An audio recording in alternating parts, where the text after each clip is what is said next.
In this video, I'm walking you through how to do Dolphin pose, which is a yoga pose. It's one of my absolute favorites for opening up the chest, opening up the shoulders, and working the latissimus dorsi muscles. The reason that I like Dolphin pose so much is because what we are doing is we are eliminating compensation that may occur through the forearm. That might make a bit more sense in a second. Lots of people, when they do arm balancy type things, or when they're putting weight through their arms, they don't have their shoulder in the right position because there's kind of stuff going on lower downstream here and further downstream in the body that they're kind of bypassing a kind of crucial position of the shoulders in order to work these all-important latissimus dorsi muscles, which kind of attach onto the humerus triangulate all the way down into the sacrum at the bottom of the spine. So I'm going to show you the version of Dolphin pose that I like to do, and I like to do it against a wall like this. So my hands are going to be in this type of position. I'm going to have my hands angled out to the side. I'm keeping my elbows kind of tucked in, shoulder width apart. So we're not doing this. That's really important when it comes to Dolphin exercise. We don't want the shoulders wide. We don't want the elbows wide. We want the elbows tucked in, and we want the wrists directly in front of the elbows like so. From the side, I'm using my wall in this capacity here, so you can see that my arms are flat against the wall. My elbows are staying at shoulder width apart. They are not going wider. I'm going to untuck my toes. I'm going to tuck my toes like so and push myself up. But the challenge here is not about how high your bum goes or anything about like that. It's about the angle of your elbow relative to your shoulder. So what we are looking for is not having shoulders that are directly over elbows. We want shoulders that are behind elbows, because that's where the work of the latissimus dorsi muscle comes in.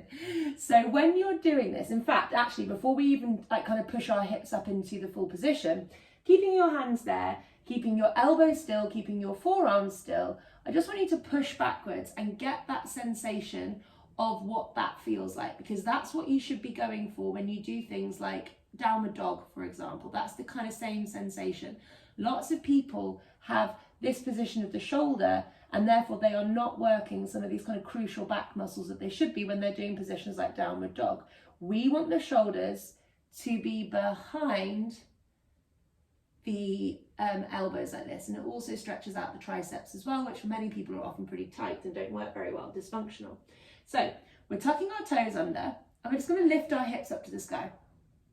To start with, you're not going to think too heavily about your lower body. I don't really care about your lower body for now. Just do what you can, get yourself kind of up as high as you can. You are focusing on using your hands to push away from the wall. So can you see here that the shoulders shoulders are staying behind the elbows. They are not creeping forward of the elbows, because that's not working the lats. So we're pushing the hands against the wall, pivoting around the shoulder girdle like this.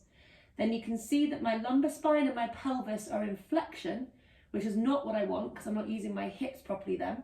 So I'm bending my knees, tilting forwards from my pelvis, not from my rib cage. So I'm not just doing this like that. I'm tilting this, kind of sticking my bum up in the air like so, really bending the knees to help me get that position correctly, tilting forwards from the pelvis, squeezing my quads to straighten my legs. But you can see there, when I take my knees too straight, I start then rounding in my lower back a bit more.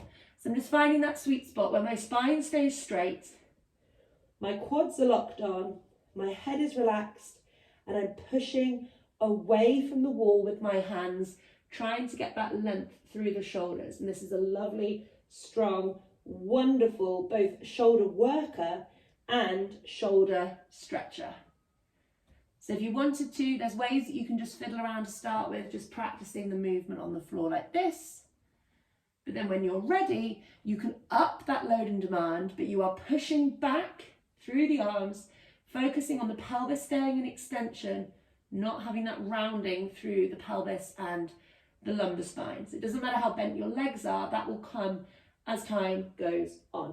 Head stays relaxed, focusing on your breathing, and I would try and hold this for between 1 and 2 minutes, depending on how hard you find it. So that is my version, well, not my version, that is a modified version of Dolphin pose. I think one of the absolute best shoulder openers, and it's going to really help you get better at things like handstands, downward dog position, because you'll see lots of people when they try those two things, the shoulders are too far forward over the elbows and they're not using that kind of strength that is available to them in the back. They are bypassing, compensating some of these all important back muscles that we need to be able to use. So that's Dolphin pose.